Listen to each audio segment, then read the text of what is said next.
Hello students, good afternoon students. तो आज हम लोग हमारे थर्ड यूनिट के एग्रीगेट डिमांड और एग्रीगेट सप्लाई वाले चैप्टर को आगे कंटिन्यू करते हैं। हमने पिछले चैप्टर में किया था कि कंजम्पशन फंक्शन क्या होता है, यानी कि जो हमारा मेनली एग्रीगेट डिमांड था वो दो चीज़ों पर डिपेंड करता है, यानी कि उसके दो कंपोनेंट थे, एक था कंजम्पशन फंक्शन, दूसरा था इन्वेस्टमेंट फंक्शन। तो उसके बाद जो कंजम्पशन फंक्शन हमारा है वो हम लोगों ने पिछले लेसन में क्लास में किया था। आज हम लोग आगे कंटिन्यू करते हैं।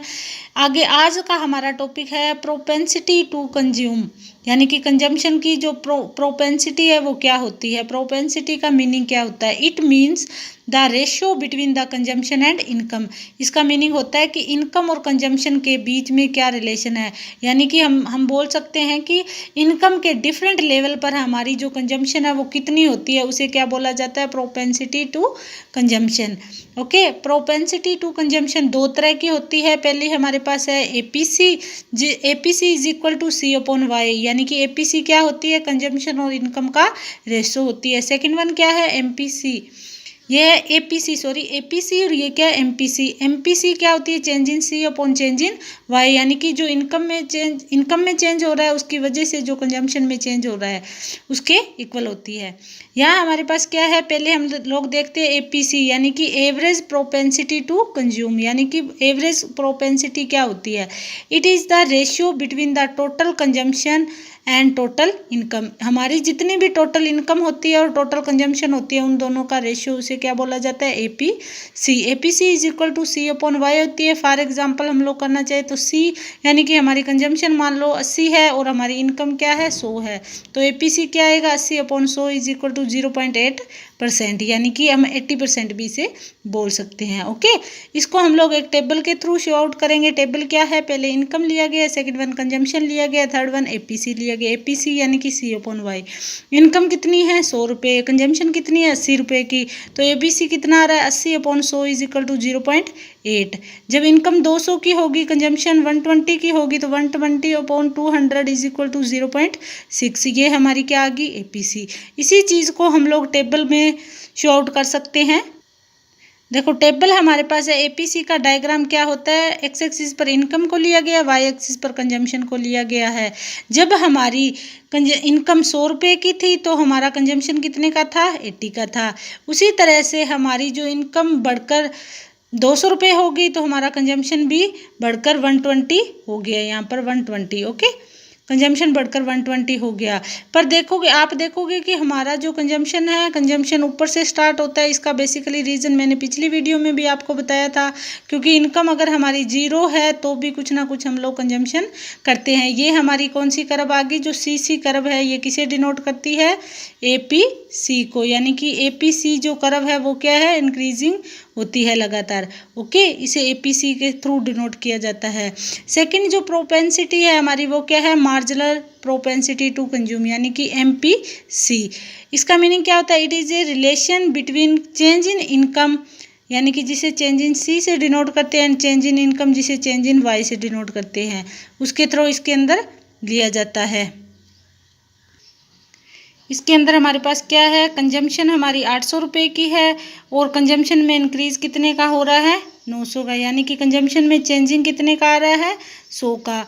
इसी तरह से जो हमारी इनकम है, पहले 1000 है फिर 1200 होगी, यानी इसमें चेंज कितने का आ रहा है? 200 का।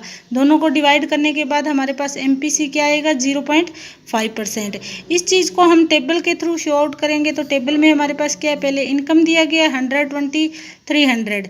चेंज इन इनकम क्या हो रहा है? पहले कुछ नहीं, फिर 100 का चेंज हो रहा है। कंजम्पशन, क्योंकि यहाँ पर देखो ये तो डिट्टो है, इसके बाद ये चेंज हो गया 100 रुपये का। कंजम्पशन क्या है? पहले 80 दिया, 120, 150। इसमें कितना चेंज हुआ? यहाँ पर कोई चेंज नहीं है। इसके बाद 40 का चेंज है, यहाँ 30 का चेंज है। एमपीसी किसके इक्वल आएगा? 40 अपॉन 100, 0.4%। इसी तरह से सेकंड में 30 अपॉन 100, यानी दोनों का चेंज को हमने इसमें लेना है। 30 अपॉन 100 यानी कि 0.3% आ गए। ये एमपीसी आ गई। इसी चीज़ को हम टेबल के थ्रू, टेबल में तो दिखा दिया, अभी डायग्राम के थ्रू शो आउट करेंगे। डायग्राम में हमारे पास क्या है? जब हमारी इनकम कितनी है? 100 रुपये की है तो कंजम्पशन 80 का है। ये 200 रुपये की होगी तो 120 का हो गया।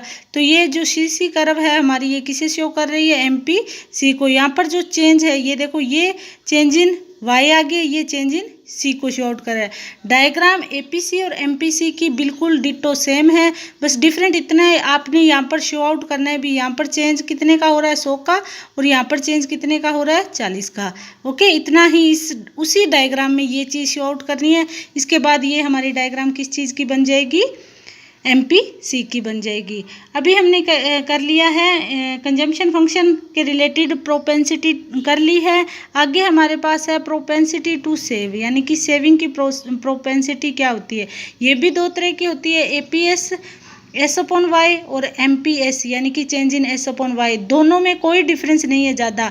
जहाँ पर कंजम्पशन था वहाँ पर क्या आ गया, सेविंग आ गया। वहीं यहाँ पर क्या था, C था पीछे कंजम्पशन में, यहाँ पर क्या है S, यानी कि average propensity to saving.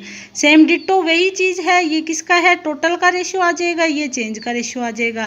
Average propensity to save क्या होता है, the average propensity to save is the ratio of the saving to income. Income में सेविंग का रेशियो जो हमारा होता है वो आएगा APS is equal to S/Y आ गया। इसको हम एक टेबल के थ्रू शो आउट करेंगे तो क्या आएगा, इनकम कितनी है 100 से कितनी होगी इनकम 200। इसी तरह से सेविंग पहले 20 के फिर 80 के। APS हम लोग अच्छे से निकाल सकते हैं दोनों को डिवाइड करने के बाद। डिट्टो पिछला ही फॉर्मेट है, इसमें और कुछ भी चेंजिंग नहीं है। जिस तरह से हमने प्रोपेंसिटी टू कंजम्पशन किया है उसी तरह से प्रोपेंसिटी टू सेविंग का होता है। इस चीज़ को हम लोग डायग्राम में दिखाते। डायग्राम में हमारे पास क्या, एक्स एक्सिस पर इनकम को लिया गया, वाई एक्सिस पर सेविंग को लिया गया है। जब हमारी से इनकम 100 रुपये की है तो सेविंग 20 की थी। जब हमारी इनकम 200 की होगी तो सेविंग हमारी 80 रुपये की होगी। यहाँ से हमारी जो सेविंग कर्व ड्रा हो गई। पर आपने देखा होगा जो कंजम्पशन कर्व थी वो ऊपर से स्टार्ट हो रही थी और सेविंग कर्व है वो नीचे जा रही। रीज़न क्या है, क्योंकि कंजम्पशन हम लोग इनकम 0 होने पर भी हम कुछ ना कुछ कंजम्पशन करते हैं। जब हम लोग कुछ ना कुछ यहाँ पर कंजम्पशन करते हैं मीन्स जो हमारा ये है, इनकम तो हमारी 0 थी, जो यहाँ पर हम लोगों ने कंजम्पशन की वो किस चीज़ में से की है, सेविंग में से की है। यानी कि जो पैसा हमारे पास पहले सेव किया हुआ है उससे ही हम लोग हमारी जो कंजम्पशन है किसी ना किसी चीज़ को कंज्यूम करते हैं। ओके, तो मतलब सेविंग जो कर्व है वो हमारी नीचे नेगेटिव की तरफ जाएगी, हमेशा नेगेटिव से ऊपर की ओर बढ़ेगी। और जो कंजम्पशन कर्व है वो हमेशा पॉजिटिव ही रहती है, क्योंकि हमारी इनकम 0 होने पर भी हम लोग कंजम्पशन करते हैं। कंजम्पशन की वजह से हमारी जो सेविंग है माइनस में या नेगेटिव में चली जाती है। इसलिए जो हमारी सेविंग कर्व है वो क्या होती है, नीचे होती है। ओके, आगे हमारे पास है मार्जिनल प्रोपेंसिटी टू सेव, यानी कि MPS क्या होती है। ये होता है ratio between the change in saving as a result of the change in income. यानी कि इनकम में चेंज होने की वजह से जो सेविंग में चेंज हो रहा है उसे क्या बोला जाता है, MPS।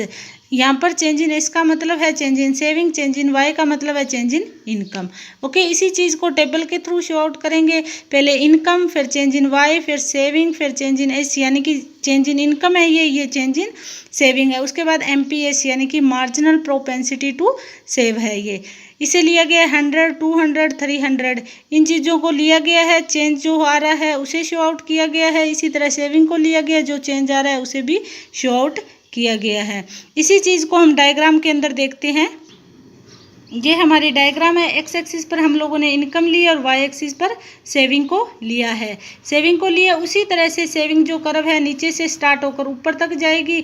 ये हमारी क्या आ जाएगी, MPS और APS में कुछ डायग्राम में कोई ज़्यादा डिफरेंस नहीं है, बिल्कुल डिटो डायग्राम होती है, वही एक्सप्लेनेशन होती है।